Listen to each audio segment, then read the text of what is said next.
एकमात्र ईश्वर अपना है। बस ये अगर हम समझ लें तो प्रवृत्ति में संघर्ष देह भाव के कारण, शरीर में अवस्थिति के कारण शुरू होता है और उसका ये विकराल रूप जहां श्री राम को देश निकाला दे दिया गया कि राम सौत के पुत्र है, भरत तुम्हारा अपना है। तो परम पूज्य महाराज श्री कहते हैं, प्रवृत्ति मार्ग पर चलने वाले प्रत्येक व्यक्ति जो देह भाव में स्थित है, आत्म भाव में नहीं, तो उनकी यही समस्या है, अपने और पराये की, मेरे अपने का उत्थान और पराये के अभ्युत्थान के प्रति असहिष्णुता। यहीं से समाज में, घर में, परिवार में संघर्ष उत्पन्न होता है। और इसीलिए महाराज दशरथ का जो दिव्य संकल्प था राम राज्य का, वो तत्काल पूर्ण नहीं हो पाया।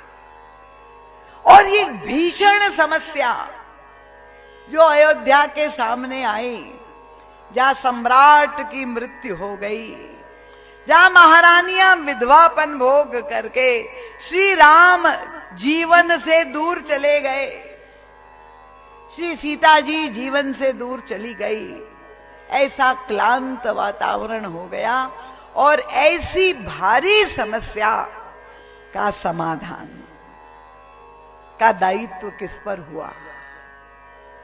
परम पूज्य महाराज श्री से यही प्रश्न उस पत्रकार ने पूछा था।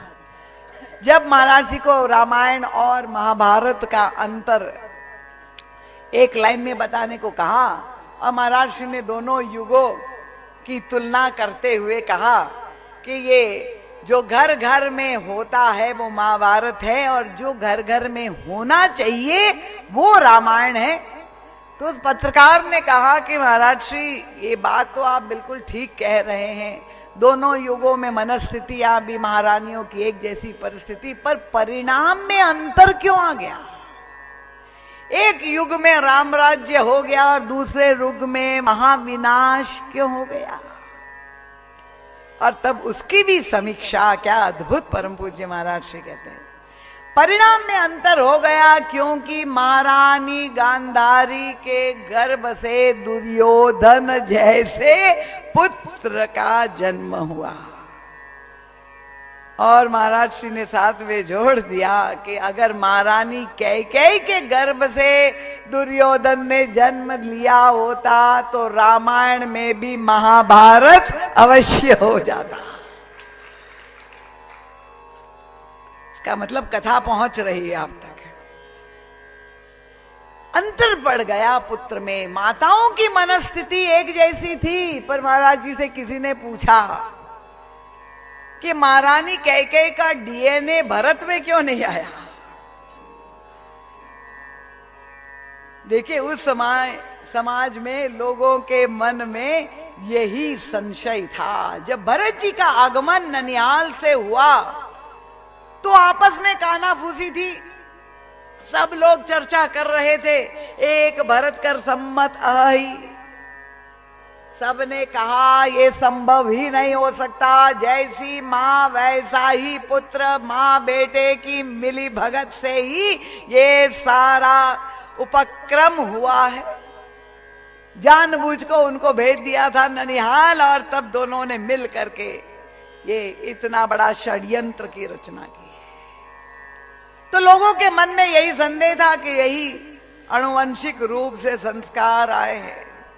और दृष्टांत क्या दिया उनका? कोदो का पौधा अगर हो तो क्या उसमें धान निकल आएगा? क्या कोदो के पौधे में से तो कोदो ही निकलेगा।